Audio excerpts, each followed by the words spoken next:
बातमी देहूतून आहे। जगद्गुरू संत श्री तुकाराम महाराज यांचा त्रिशतकोत्तर अमृत महोत्सवी बीज सोहळा आज रंगणार आहे। या सोहळ्यात सहभागी होण्यासाठी राज्यभरामधून लाखो भाविक हे देहूत दाखल झालेत, तर भाविकांच्या सोयीसाठी प्रशासनाने देखील जय्यत तयारी केली आहे। पदपथ आणि रस्त्यांवर व्यवसायाला बंदी घालण्याचे पोलीस आयुक्तांचे आदेश असून या सोहळ्याला उपमुख्यमंत्री एकनाथ शिंदे सुद्धा हजेरी लावणार आहेत।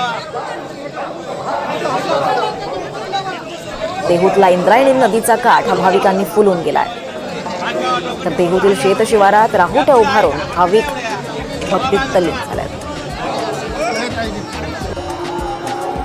जगद्गुरू संत तुकाराम महाराजांच्या 375व्या वैकुंठ गमन सोहळ्याच्या निमित्तानं हजारोंच्या संख्येनं वारकरी दाखल झालेत। दरम्यान इंद्रायणी काठी जमलेल्या भाविकांशी संवाद साधलाय आमचे प्रतिनिधी सूरज कसबे यांनी। आम्ही जातो आमच्या गावा आमचा राम राम देवा तुमची आमची हेची भेटी हेतनी जन्मतिष्ठ जगद्गुरू संत तुकाराम महाराजांचा 375वा वैकुंठ गमन सोहळा आज देहूनगरीमध्ये संपन्न होतो। लाखोंच्या संख्येने वारकरी बांधव या देहूनगरीमध्ये दाखल झाले। मी सध्या इंद्रायणी तिरी उभा आहे। याच इंद्रायणी तिरी जे सदैव वैकुंठ गमन स्थान या स्थान मंदिर परिसरामध्ये हे वारकरी बांधव संत तुकाराम महाराजांच्या वैकुंठ गमन सोहळ्यासाठी दाखल झाले। या पवित्र इंद्रायणीमध्ये स्थान करून ते या सोहळ्यासाठी उपस्थित दर्शक महाराष्ट्राच्या कानाकोपऱ्यातून हे वारकरी बांधव या सोहळ्यासाठी या ठिकाणी दाखल झाले। संत तुकाराम महाराजांचा पहिल्यांदा जगद नावाने दिला जाणारा पुरस्कार उपमुख्यमंत्री एकनाथ शिंदेंना काही वेळापूर्वी देण्यात आहे। दुपारी 12च्या सुमारास हा मुख्य सोहळा पार पडणार। सध्या या सदैव वैकुंठ गमन मंदिराचा जो परिसर या मंदिराच्या परिसरात हरिभक्त पारायण देहूकर महाराज मोरे यांचे वैकुंठ गमन सोहळ्याचे कीर्तन सुरू आहे। माझ्यासोबत काही वारकरी बांधव आहेत, आपण त्यांच्याकडून जाणून घ्या।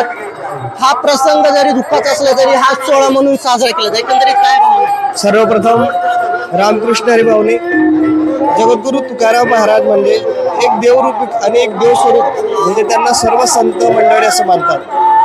आणि उच्चतम संत म्हणजे आपल्या वारकरी संप्रदायाचा कलश म्हणजे जगद्गुरू तुकाराम महाराज असं म्हणायला हरकत नाही। कारण जगद्गुरू तुकाराम महाराज असं म्हणतात की जे का रंजले गांजले त्याचे म्हणे जो आपुले तोची दे साधू ओळखावा देव तेथेची मांजावा। कारण जगद्गुरू तुकाराम महाराज आपलं जीवनचरित्र जगत असताना भरपूर लोकांनी त्यांना त्रास दिला, नाही त्या प्रकारची विटंबना केली, तरी जगद्गुरू तुकाराम महाराज हरले नाही। आणि हा सोहळा म्हणजे अतिउत्तम की त्यांनी नाममात्राला खूप महत्त्व दिलेलं आहे। की ज्या व्यक्तीने भगवंताचं नामस्मरण केलं अखंड, जगद्गुरू तुकाराम महाराज शिंक जांभूळी खोकडा इतुकाची वेळ वाया गेला।